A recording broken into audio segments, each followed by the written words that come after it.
বান্দারে আমার রহমত থেকে নিরাশ হয়ে যাস না বান্দা। বান্দা তোর আমল নামা দেখারে বান্দা, বান্দা আমল নামা দেখাবে, আল্লাহ পাক কুদরতি ভাবে দেখবে। দেখতে দেখতে দেখা যাবে বান্দার আমল নামায় কোনো ভালো কাজ নাই, গুনাহ অন্যায় করা ভর্তি রয়েছে। ঠিক এমনই সময় আল্লাহ পাক দেখবেন বান্দার একটা ছোট্ট ভালো কাজ পেয়েছে, যে কাজটাকে দেখে আমার আল্লাহ বড় খুশি হয়ে যাবে। এ বান্দারে, আমার তোর একটা ভালো কাজ দেখতে পেয়েছি, তুই কোথায় যাবি বল? বান্দা বলবেন আল্লাহ আপনি যদি দয়া করে জান্নাত দেন যেতে পারবো, নয় আমার জান্নাত যাওয়ার কি ক্ষমতা রয়েছে? এ নওজওয়ানেরা, আল্লাহ পাক বলবেন যা বান্দা, তোর জীবনের সমস্ত পাপকে আমি আল্লাহ চেপে দিলাম, তোর একটা ছোট্ট ভালো কাজ আমাকে খুশি করে দিয়েছে, আমি আল্লাহ তোকে জান্নাতি বানিয়ে দিলাম। আল্লাহ যদি কাউকে জান্নাত দেয়, তুমি আমি কি আন্দোলন করব নাকি? কি গো, এ তো ভোটাভুটি সরকার নয়, খোদ মালিক। আন্দোলন করলে ধুলাই বেশি হবে আবার, বুঝতে পারছেন না?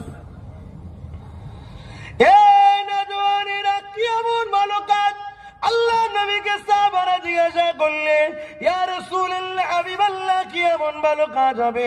আল্লাহ নবী বললেন, শোনো বাবা, একদম প্রচন্ড গরমের সময় একজন মালিক তার একটা পশুকে গাছের তলায় বেঁধেছিল, কিন্তু সূর্য ঘোরার জন্য ছায়াটা ঘুরে গিয়েছিল। প্রচন্ড রোদের গরমের সময়তে ওই পশুর উপরে রোদটা পড়তেছিল, ওই পশুটা গরমে জিভটা বাহির হয়ে যাচ্ছিল, মারা যাবার মতো অবস্থা হয়ে গিয়েছিল।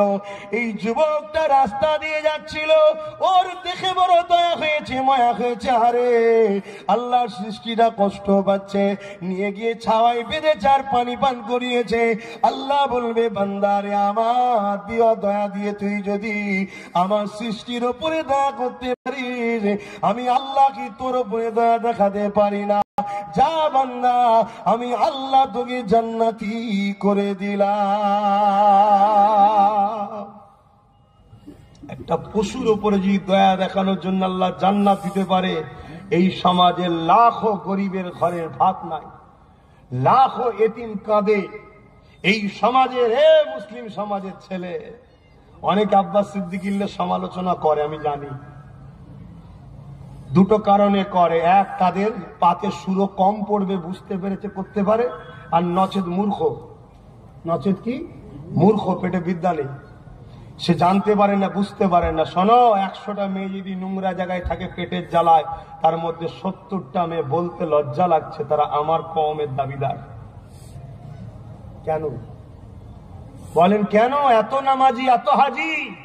হজের সময় কলকাতা এয়ারপোর্টে বাপ রে বাপ হাজির লাইন লেগে গেছে, 4 লাখ, 5 লাখ, 6 লাখ। হজ কবুল হচ্ছে তো? খারাপ নেবেন না, আমার কারোর সঙ্গে ব্যক্তিগত রাগ নয়, তোমার আমার কি ডিউটি নয়? আল্লাহর কাবাটাই যাওয়া আগে হয়ে গেল, আমার সমাজের এতিম বিধবা গরিব গুলোকে দেখা আগে নয়? ভুল বলছি নাকি, না খারাপ লাগছে আপনাদের?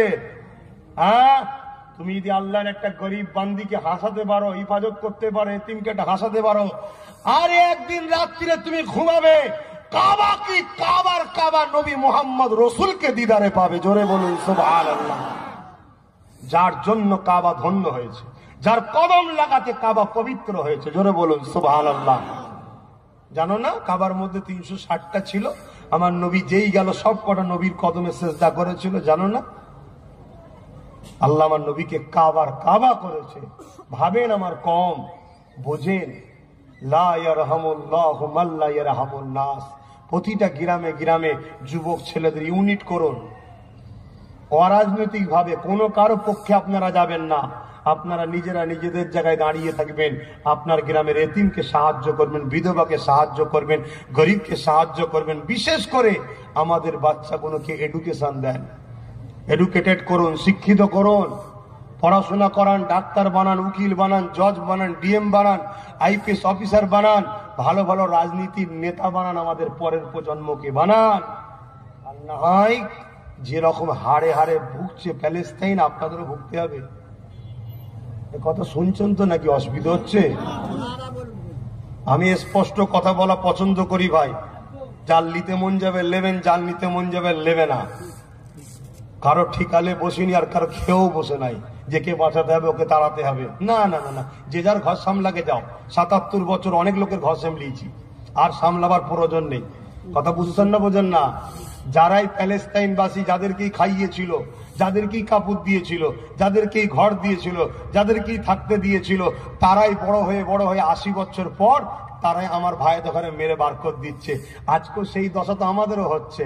যাদেরকে আমরাই কাঁধে করে তুলি বারবার, যাদেরকে বাঁচাই আমরা, যাদের পায়ে কুর্সির যখন পায়ে ভেঙে যায় আমরাই ঠেকো দিয়ে ঠেলে তুলি, তারা যখন উপরে উঠে বসে পড়ে আমাকেই মূর্খ বানায়, আমার চাকরিটাই যায়, আমার ওপরেই কেস দেয়, আমাকেই মিথ্যা গাঁজার কেসে ফাঁসায়। কি গো, আমার সমাজকে করে না করে না?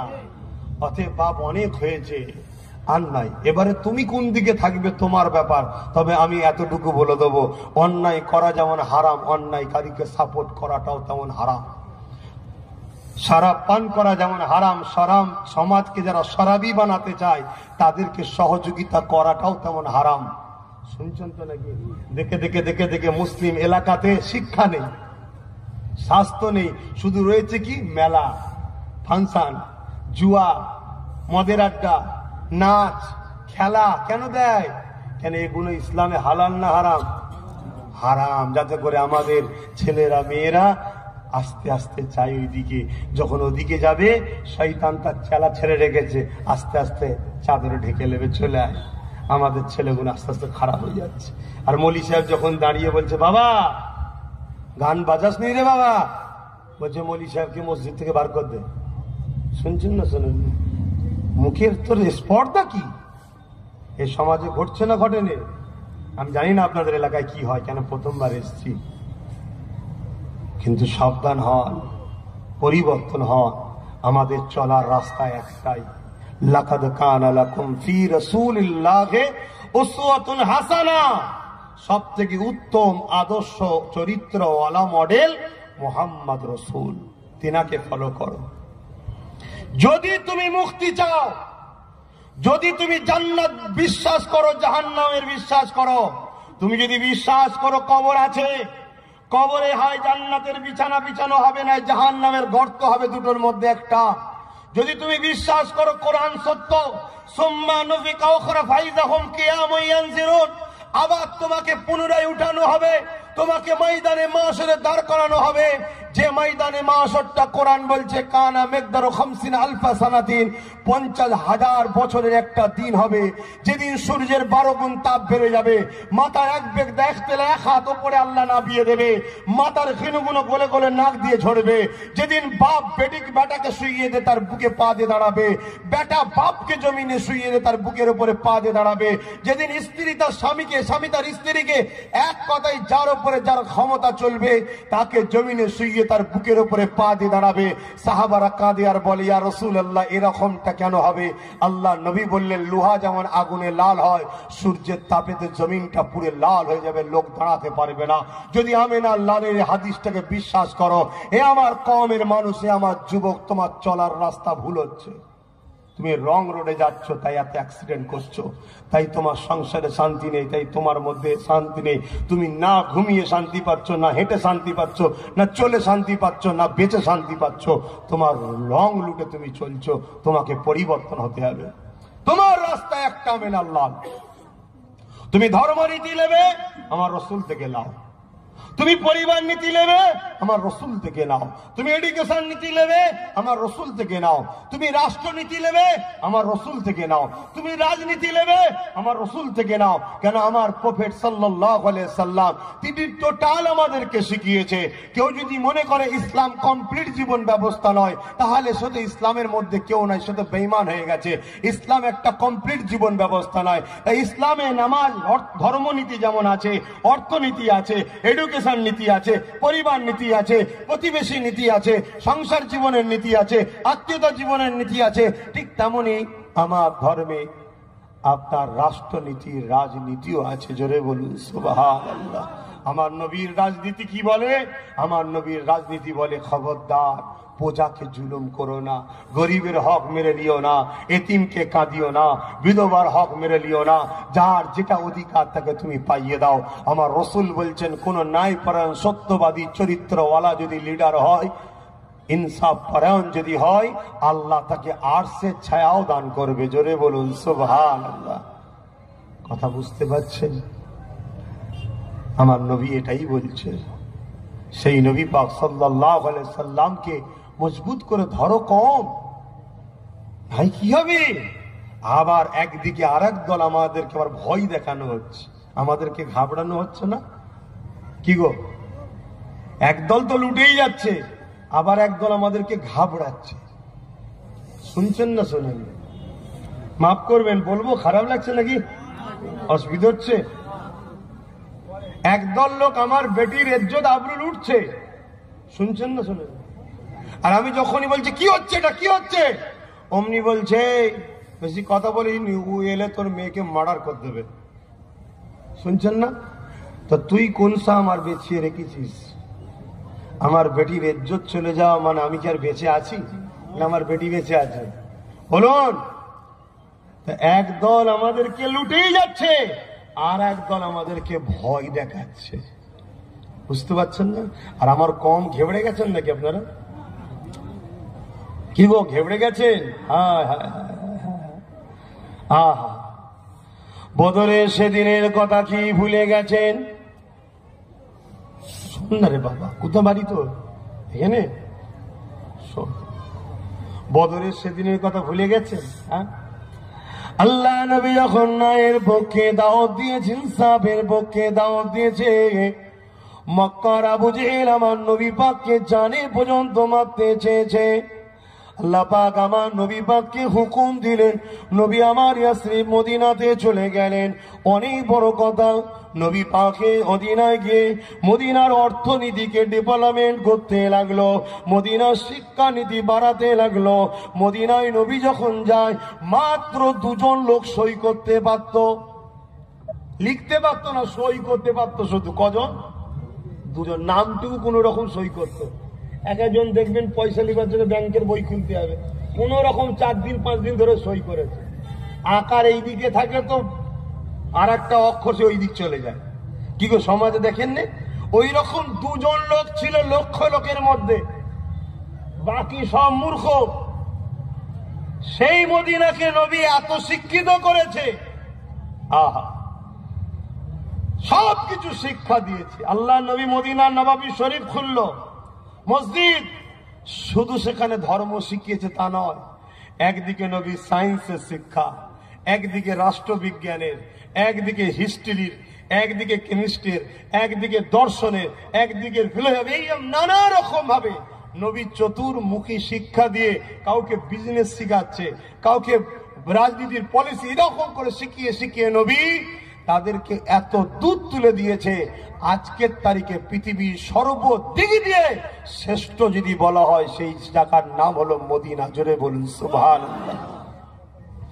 আমেরিকার কাছে থাকতে পারে পরমাণু বোমা, বড় বড় শক্তি, কিন্তু আমেরিকায় নারীরা নিরাপদ নয়। প্রতি সেকেন্ডে মার্ডার হচ্ছে, ধর্ষণ হচ্ছে। আমি আমার গল্প বলছিনি, তুমি যাও ওয়েবসাইটে দেখো। আর আমার নবী 1450 বছর আগে নিজাম তৈরি করে দিলেন, কানুন তৈরি করে দিলেন, সিস্টেম তৈরি করে দিলেন। সেদিন থেকে আজ পর্যন্ত ধর্ষণ তো দূরের কথা, একটা কেউ কোন নারীকে ইফটিজিং করে নে। এটা মোহাম্মদ লালের শিখানো। জোরে বলুন সুবহানাল্লাহ।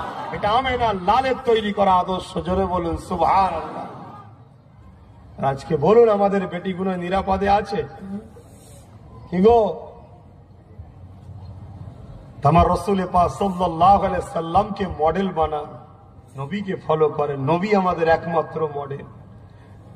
অনেকে আবার আমাদেরকে মিস ইউজ করবে, গণতান্ত্রিক দেশ, সব ঠিক আছে। আরে গণতান্ত্রিক দেশে যদি সবারটা চলে, আমারটা চলবে না কেন? কিন্তু আমি ভুল শিখাচ্ছি নাকি? আমার কথাই শয়তান ও তার চালাদের কষ্ট হতে পারে, তোমাদের কষ্ট হচ্ছে না তো? আমার কথা ভুল হচ্ছে? সবারটা চলছে। এই জমিনে মদও চলছে, জুয়াও চলছে, জেনাও চলছে, খুনও চলছে, ব্যভিচারী চলছে, লুট চলছে, ধোঁকা চলছে, ফ্রড চলছে, চিটিংবাজি চলছে, দেশ থেকে বিক্রি পর্যন্ত করা চলছে, সবটাই চলছে।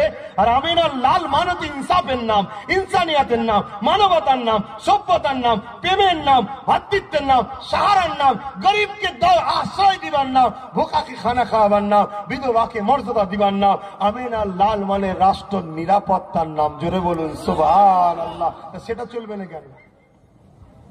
যত রোগ সব আমাদের মধ্যে ঢুকেছে কেন? আমাদের মধ্যে একদল মুনাফেক আছে, তাদের বাইরের বাহ্যিকটা সব আমাদের, ভেতরের ঠোলটা সব চাইনা। বোঝেন না? এখন যত মোবাইল আছে দেখবেন বাইরের ঠোল বিভিন্ন কোম্পানির স্টাম্প দেওয়া আছে, কিন্তু ভেতরের পার্টস গুলো সব চাইনা। আমাদের মুসলমানদের মধ্যে কিছু আছে, বাইরেটা ইমানদার মুমিন মুসলমান লাগছে, ভেতরের পার্টস গুলো সব ইবলিসদের।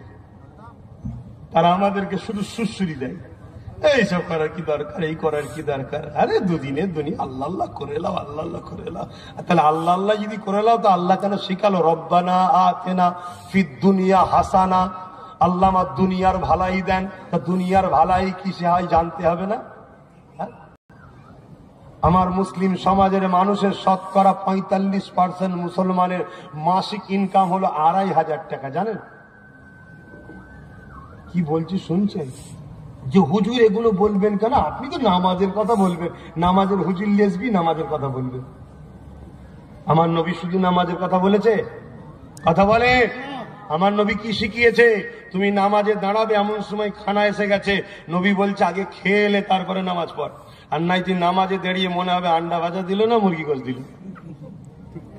আমার নবী তাহলে কি বলেছে বুঝতে পারছেন না? দিন কত বড়, আগে খেয়ে এলে বাবা, আগে পেট ঠান্ডা কর, তারপরে এবারে শান্তিতে দাঁড়া। আল্লাহ একবার, আল্লাহ তুমি খেয়েছো, আমি শান্তিতে আছি, এবার আল্লাহ একবার।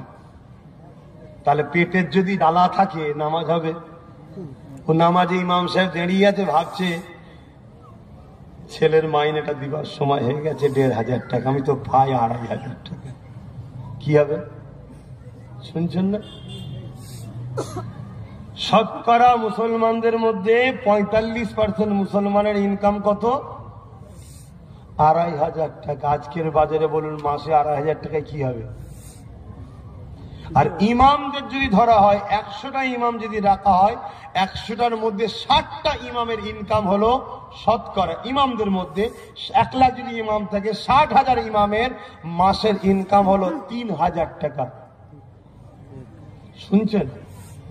যে কওমের ইমাম মানে তো গ্রামের নেতা, গ্রামের মাথা। ইমাম মানে কি? গ্রামের মাথা। আল্লাহর ঘরের যে দায়িত্ব আছে তার থেকে বড় সম্মানিত কি আছে গ্রামে? কি বুঝছেন না? বোঝেন না? তার ইনকাম কত মাসে? 3,000।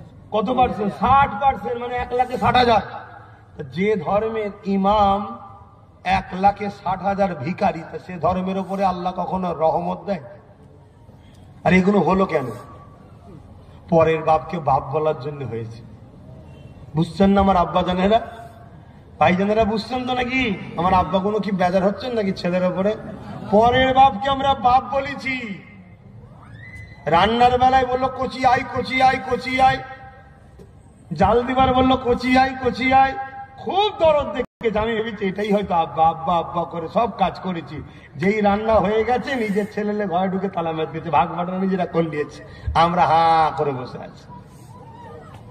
বুঝতে পারছেন না?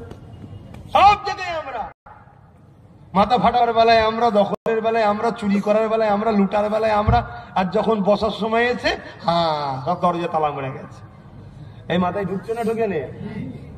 ঢুকান বাপ। যদি না ঢুকান কালকে আপনাদের দিশেহারা হয়ে যেতে হবে। আমাকে ভাববেন না আমি দরবারে বসে থাকি, আমার পিছনে একটা স্টাম্প আছে আউলাদে মুজাদ্দেদ। এই স্টাম্পটা আল্লাহ দিয়ে পাঠিয়েছে। দরবারে বসে থাকি, আমার পার মাসে জুম্মায় আর রোববারে মুসাফা করে পার মাসে 1.5 লাখ, 2 লাখ, 2.5 লাখ, 3 লাখ করে টাকা হয়। শুনছেন না শোনেন? এবার বলুন হুজুর এত টাকা হয় বলছেন কারণ? কারো যদি বুক ফাটাতে আমি কি করবো? আল্লাহ দিচ্ছে। সারা দুনিয়ার লোক হিংসা করেও কিছু করতে পারবে না, সারা লোক দুনিয়ার লোক মিলেও আমার বাড়াতেও পারবে না। দেয় কে? আল্লাহ। আল্লাহ। আমি কাউকে বলি নাকি টাকা দেবো সভা কর। লোক ঘরে যে বসে আছে দরজায়, কটা থেকে? সকাল 8টা থেকে। যাতে যে থাকে ফোন করছে, একজন এসেছে কি, 2 জন এসছে কি, 3 জন এসছে কি, 5 জন এসছে, একটু দেখা করবে চলে যায়। আমি যে আজকে এসছে কেন? আজকে দেখা করার দিন নয়, বসতে বলো। কাজ থাকে তোরে বাবা, বসতে বলো 8টা 9টা 10টা 11টা, হয়তো আমি 11টার সময় বেরোচ্ছি, কেন আমি দিনে জলসা করি বেশিরভাগ। বেরিয়ে দেখি বসে আছে, কি গো তোমাদের কোনো কাজ টাজ নেই? যখন তখন চলে এলি হলো। ও বেচারি আমার জন্য বসে আছে 4 ঘন্টা, আমি এবার তাকে মিজাজ দিচ্ছি। শুনছেন না শোনেন নে? তারপরেও আবার বলছে হুজুর একটু মুসাফা করবো। আসুন, মুসাফা করছি, দেখি ঠেকছে। বুঝতে পারছেন না কি? হ্যাঁ, যদি এইটা আল্লাহ দিল না অন্য কেউ দিচ্ছে। আমি 5 জনকে ডেকে নিয়ে এসছি, তো আল্লাহ পাঠিয়েছে, যা জামান নবীর গোলামকে নজরানা দিয়াই। আপনারা মিলে আন্দোলন করলে হবে? কিছু কিছু তো শয়তান বলে হাত বেরিয়ে টাকা লাই, বলে না? শয়তান তোর বাপ দাদক গোষ্ঠী সবাইকে লাইন দে, বল না হাত বেরিয়ে থাকতে, কেউ দেয় কি? দেখ,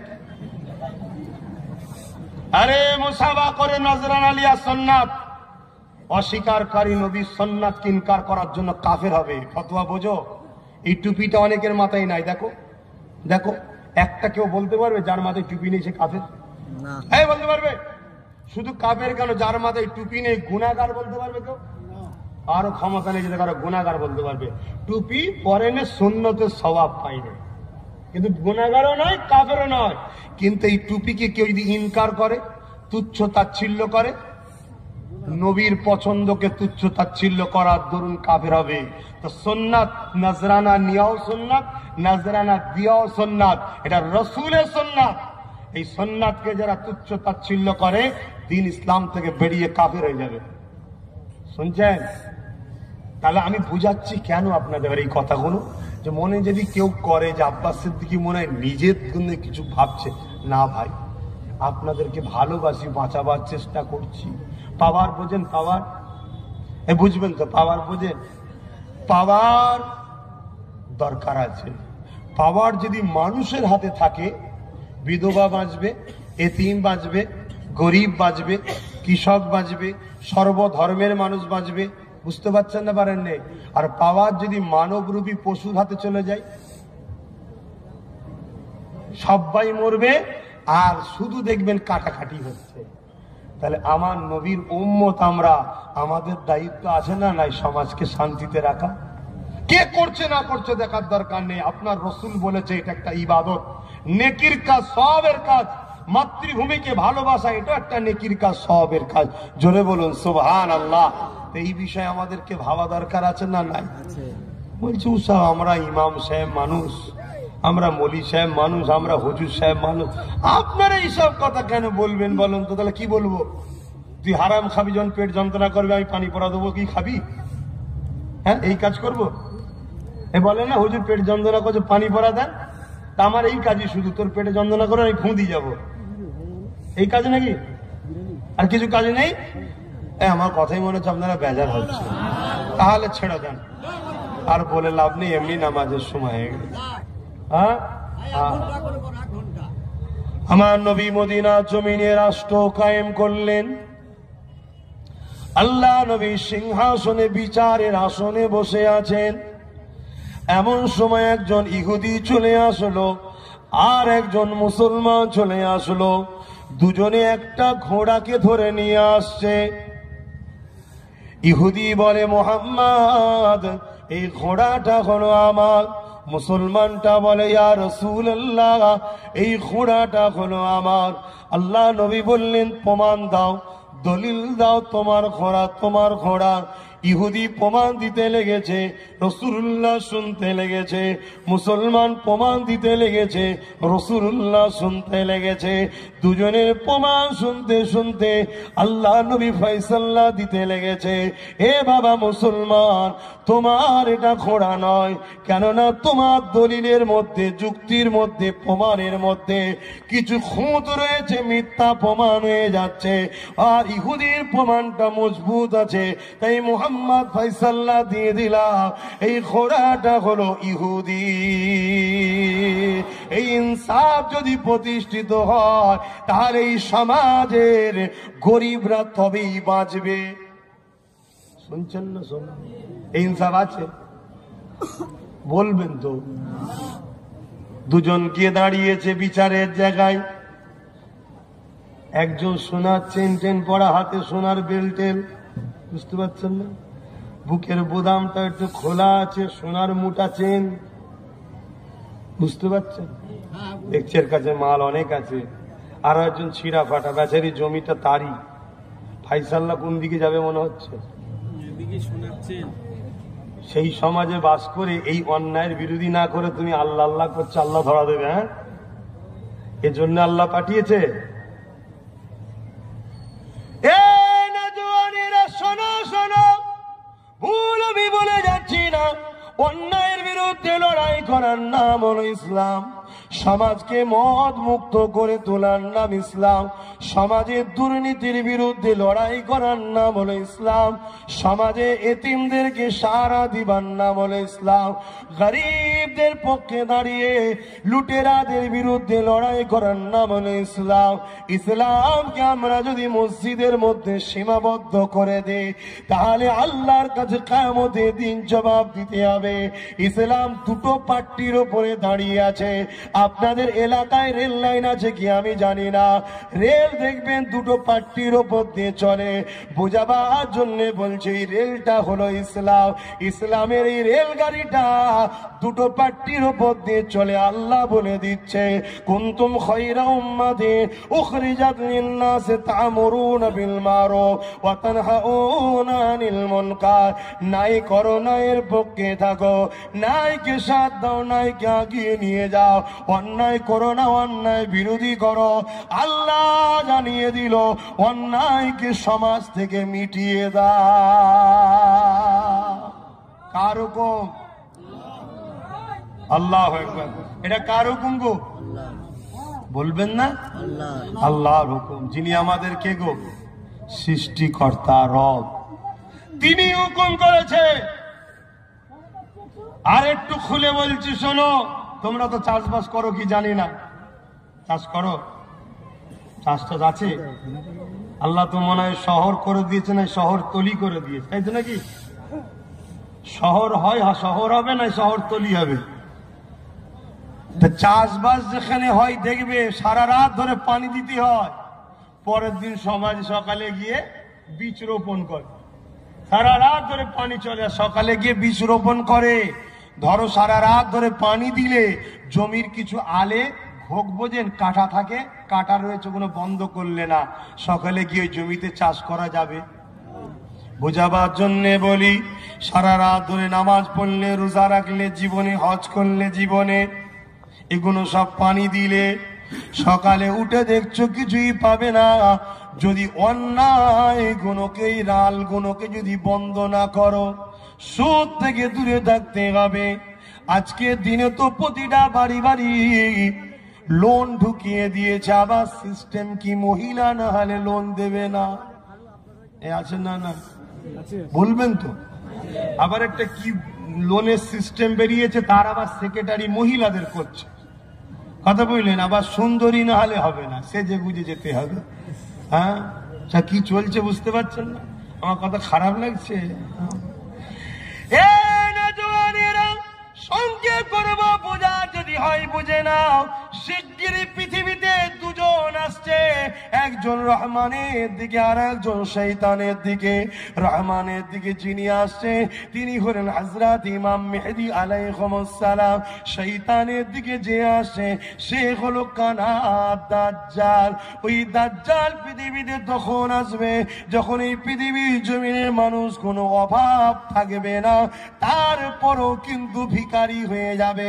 বাড়ি গাড়ি সব থাকার পরও ফিরি ফেলে ছাড়বে না, বাড়ি গাড়ি সব থাকার পরও হাত পাতা অভ্যাস হয়ে যাবে। ওই সময়তে পৃথিবীর জমিনে দাজ্জাল আসবে। এই পৃথিবীকে দাজ্জাল আনার জন্য পৃথিবীর জমিনে প্রকল্প চালু হয়ে গেছে। দেখবেন এই সমাজে যা দুতলা বাড়ি, সেই কিন্তু গরিবের ঘরটা নিজের নামে লিখায়। এই সমাজে দেখবেন যার কোনো অভাব নাই, সেই দেখবেন গরিবের মাসে চালটা তার নামেই আসে। এটা হলো দাজ্জালি একটা প্ল্যান। এই প্ল্যান ভিখারি তৈরি করার জন্য। অপরদিকে আর একজন আসছে, তিনি হলেন হযরত ইমাম মেহেদী আলাইহিস সালাম। আপনি কোন দিকে থাকবেন সেটা এখন থেকে ফয়সালা করে নেন। যেমন দাজ্জালের দলে কাজ হচ্ছে, আমরাও ইমাম মেহেদী হুজুরের পক্ষে কাজ করতে লেগেছি। ওপেন বলে যাচ্ছি, হ্যাঁ আপনি বলবেন দাজ্জাল দাজ্জালের দিকে তো পাওয়ার আছে, দাজ্জালের দিকে তো ক্ষমতা রয়েছে। কি হয়েছে তাতে? শোনো শোনো, কিছুদিন আগে প্যালেস্টাইনে যখন লড়াই হয়েছিল, মনে রাখবে ইসরায়েলের দিকে পৃথিবীর সমস্ত পাওয়ারফুল শক্তিগুলো ছিল, সুপার পাওয়ার গুলো ইসরায়েলের দিকে ছিল। আমেরিকা কার দিকে? ইসরায়েলের দিকে। ব্রিটেন কার দিকে? ইসরায়েলের দিকে। ফ্রান্স কার দিকে? ইসরায়েলের দিকে। সবাই ইসরায়েলের দিকে ছিল, যাদের কাছে সুপার পাওয়ার রয়েছে, পারমাণবিক বোমা রয়েছে, এমন করে বড় বড় রকেট হাম রয়েছে। সবই থাকার পরও তো ছোট্ট একটা প্যালেস্টাইনের পাশে কেউ দাঁড়ায়নি, না আরব দাঁড়িয়েছে, না কোনো দুনিয়া দাঁড়িয়েছে। আর প্যালেস্টাইনও বলেছিল কারো আমাদেরকে লাগবে না, আমাদের জন্য আমাদের মালিক রয়েছে। প্যালেস্টাইন যখন ইট নিয়ে পাথর নিয়ে এমন করে পরমাণু শক্তিদের বিরুদ্ধে লড়তে যায়, তখন দুনিয়া বলেছিল তোমরা ওদের বিরুদ্ধে লড়বে কি করে? ওদের দিকে আমেরিকা, ওদের দিকে ব্রিটেন, ওদের দিকে ফ্রান্স, ওদের দিকে সব ক্ষমতা। তখন প্যালেস্টাইনের বাচ্চাগুলো বলেছিল ওদের দিকে সবাই থাকতে পারে, মনে রেখে দিও আমাদের দিকে মসজিদে আকসা রয়েছে, যে মসজিদে আকসায় আমিনা আল্লাহ ইমামতি করেছে। এই কথা তোমরা কোথা থেকে শিখলে? তারা বলতে লেগেছে বদরের জমিনে যখন জালিমদের সংখ্যা 1000-এর উপরে ছিল, আর মদিনার গরিবদের সংখ্যা, নবীর সাহাবাদের সংখ্যা মাত্র 313 জন ছিল। এমন করে জালিমদের হাতে তরোয়াল ছিল, জালিমদের হাতে তীর ছিল, জালিমদের হাতে বস্ত্র ছিল, জালিমদের হাতে অনেক রকম যুদ্ধের সামান ছিল, জালিমরা ঘোড়ার পিঠে, উটের পিঠে ছিল। আর এমন করে আমার নবীর সাহাবারা মাত্র খাজুরের ডাল নিয়ে এসে হাজির হয়েছে। সেই দিন সাহাবাদেরকেও বলা হয়েছিল ও মুহাম্মাদের অনুসারীরা, এই আবু জেহেলের সৈন্যবাহিনীর মোকাবেলা করবে কি করে? ওদের গায়ে লোহার দেশ রয়েছে, তোমাদের হাতে খাজুরের ডাল রয়েছে, পিটিয়ে পিটিয়ে যতই চেষ্টা করো ডাল ভেঙে যাবে, লোহার ড্রেসের কিছু হবে না। তাদের দিকে তরোয়াল, অস্ত্র, তীর, বল্লম রয়েছে, তোমাদের সংখ্যা 313 জন, আবু জেহেলের সংখ্যা 1000-এর উপরে। কি করে তোমরা লড়বে? মদিনায় আনসারী মুহাজিরিন সাহাবারা, আমার নবীর প্রেমিকরা বলেছিল শোনো শোনো, ওদের দিকে সব কিছু থাকতে পারে, আমাদের দিকে আল্লাহ পাকের বন্ধু রয়েছে। আরো জোরে বলুন সুবহানাল্লাহ।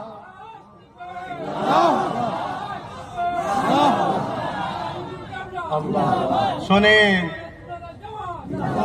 অতএব পৃথিবীতে কার দিকে কি আছে আমার দেখার দরকার নেই। আমি যদি হকের উপরে থাকি, সত্যের উপরে থাকি, মজলুমের পক্ষে থাকি, গরিবের পক্ষে থাকি, বিধবার পক্ষে থাকি, এতিমের পক্ষে থাকি, অসহায়ের পক্ষে থাকি, সভ্যতার পক্ষে থাকি, শোনো, যদি আমি একাও থাকি, পুরো পৃথিবী যদি মিথ্যা অন্যায় এক হয়ে যায়, তথাপিও কামিয়াবি বিজয় আমারই হবে। জোরে বলুন সুবহানাল্লাহ।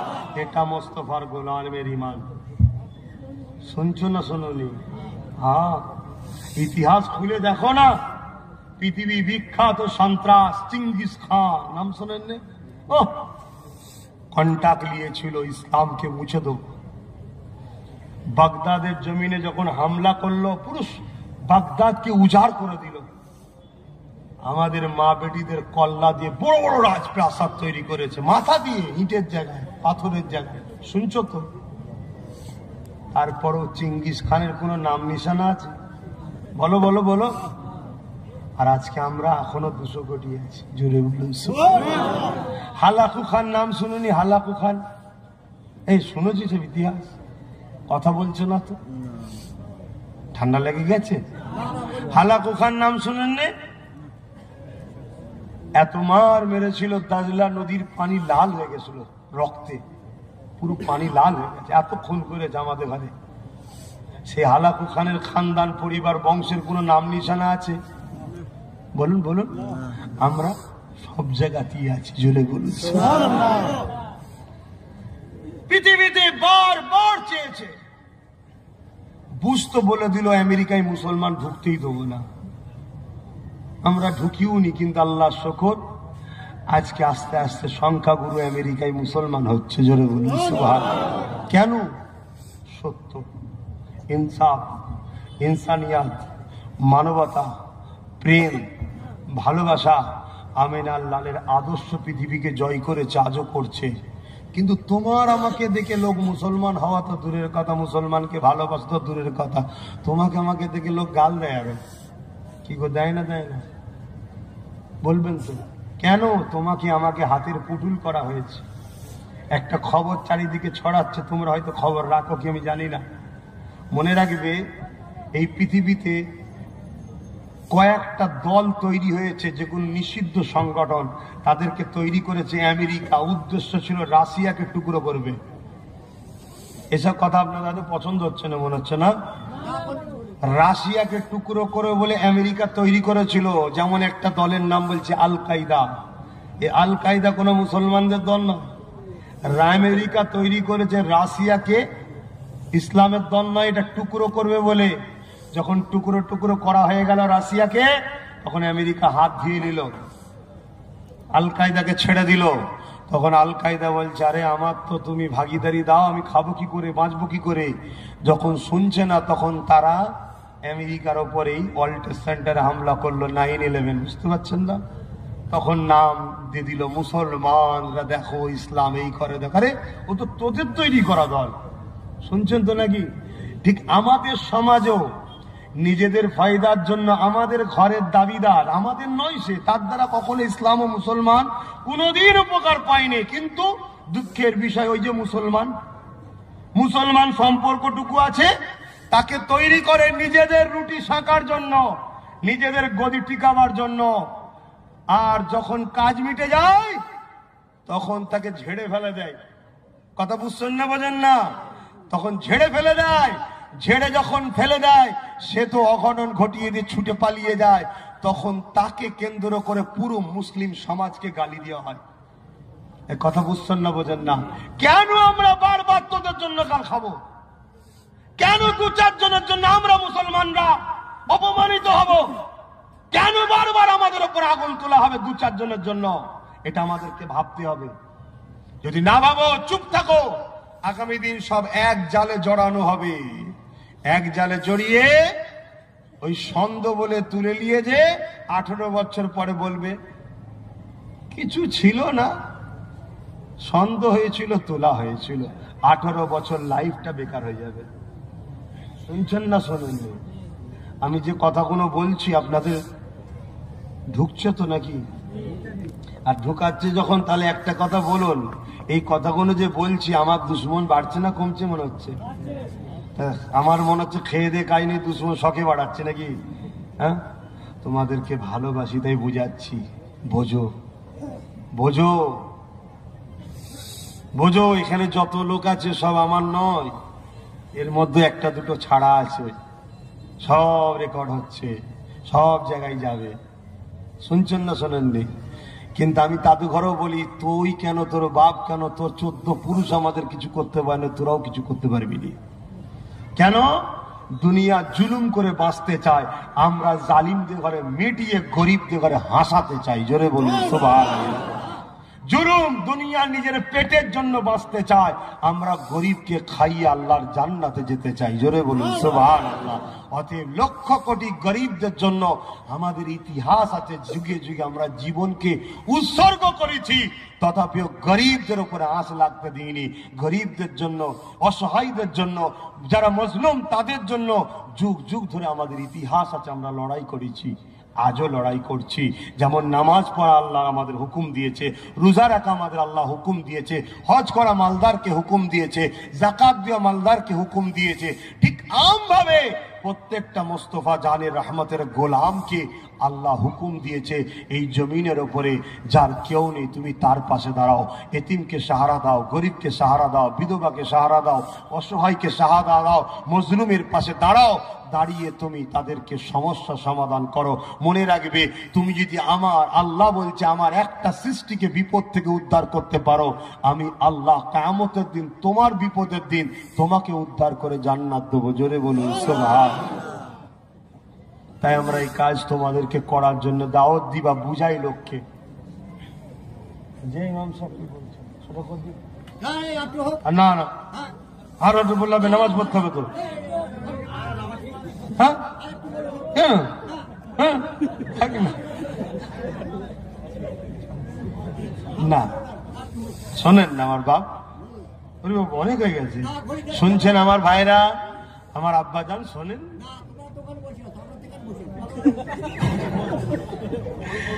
আব্বা যান, শোনেন যেটা বলি, শোনেন কথা শুনবেন তো, সেটা হচ্ছে এটাই, ভালো ভালো খান, অল্প খান। ইসলামের হুকুম পেটকে 3 ভাগ করতে হয়। ক ভাগ? 3 ভাগ। বলবেন তো পেটকে ক ভাগ করতে হয়? 3 ভাগ।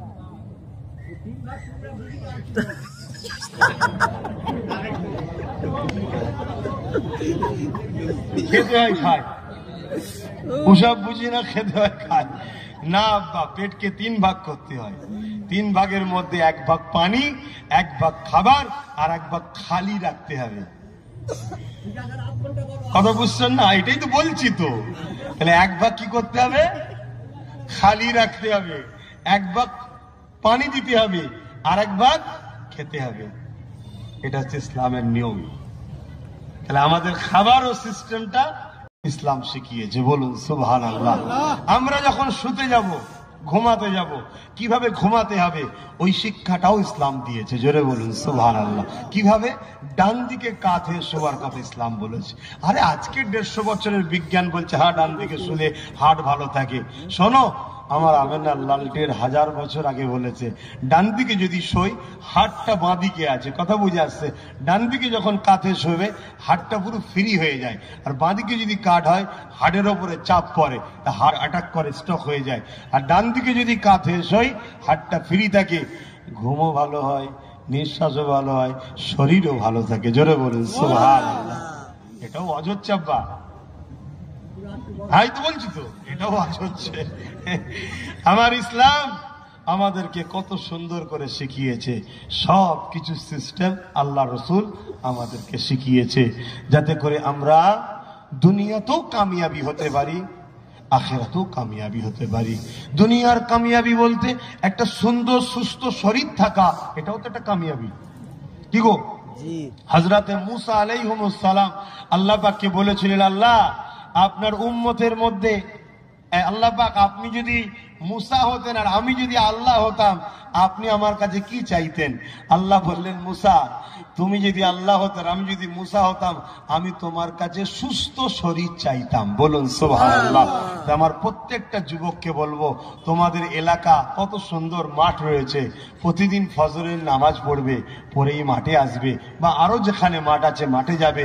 সবাই তোমরা খেলাধুলা করবে, ছুটোছুটি করবে, এক্সারসাইজ করবে, শরীরকে ঠিক রাখবে, কেন শরীরে একটা বড় নিয়ামত। জোরে বলুন সুবহানাল্লাহ। আমার নবী আমাদেরকে শিখিয়েছে কোন সময় কিভাবে কি খেতে হবে, ওটাও শিখিয়েছে। আল্লাহ নবী রাত্রিরে একেবারে সকাল সকাল খেয়ে নেবার কথা বলেছে, সন্ধ্যা খেয়ে নিয়ে সকাল সকাল নামাজ পড়ে নবী ঘুমাতে বলেছে। কেন? সকাল রাত 10টা থেকে রাত 12টা পর্যন্ত ব্রেন রিপেয়ারিং হয়, 12টা থেকে 3টে পর্যন্ত শরীর